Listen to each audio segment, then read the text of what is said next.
আসসালামু আলাইকুম, কেমন আছেন আপনারা সবাই? আশা করি ভালো আছেন, সুস্থ আছেন। আল্লাহর রহমতে আমিও ভালো আছি, সুস্থ আছি। নিয়ে আসলাম চিকেন রোস্ট। সবসময় আমরা চিকেন রোস্টটা বানানো গেলে একটু হেজিটেট খাই। কীভাবে বানাবেন সেই পুরো রেসিপিটাই দেখে নিন। আশা করি এই রেসিপিটা আপনাদের খুবই পছন্দ, একদম বিয়ে বাড়ির একটা স্বাদ পাবেন। যদি ঝটপট যদি বানাবার চান তাহলে এই রেসিপিটা দেখে নিন। কেন কি সবসময় কিন্তু আমরা চিকেন রোস্ট বানাবার পারি না। বাড়িতে মেহমান আসলেও ঝটপট এই চিকেন রোস্টটা বানিয়ে নিতে পারেন। সামান্য ঘরে থাকা উপকরণ দিয়েই কিন্তু সহজে এই চিকেন রোস্টটা বানিয়ে নিতে পারেন, যদি আপনাদের হাতের কাছে থাকে এই সামান্য কিছু উপকরণ।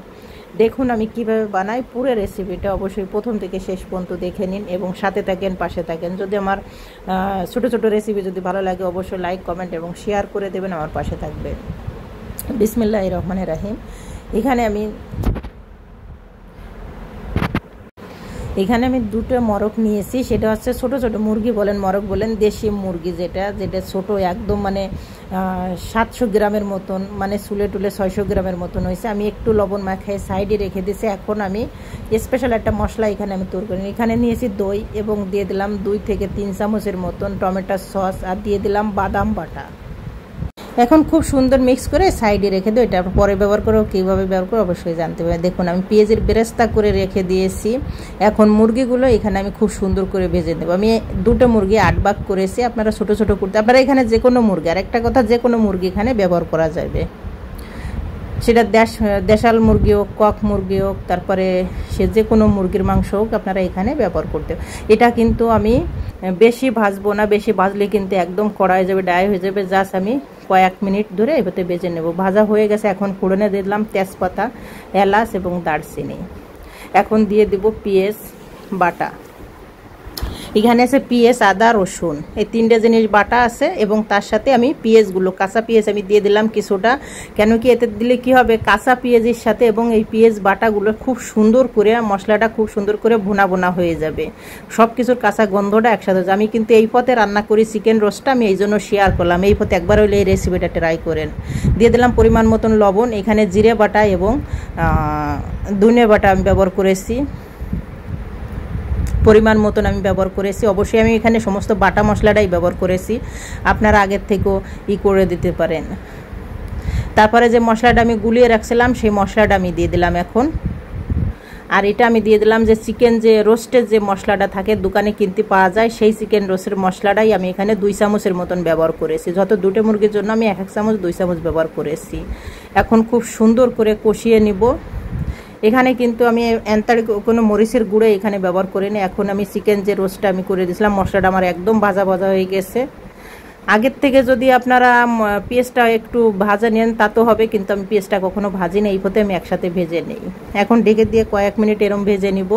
আর এখানে কিন্তু আমি লিকুইড দুধটা ব্যবহার করতেছি। এখানে কোনো মরিচ আমি এখানে ব্যবহার করি না, জাস্ট আমি কাঁচা মরিচ ব্যবহার করব।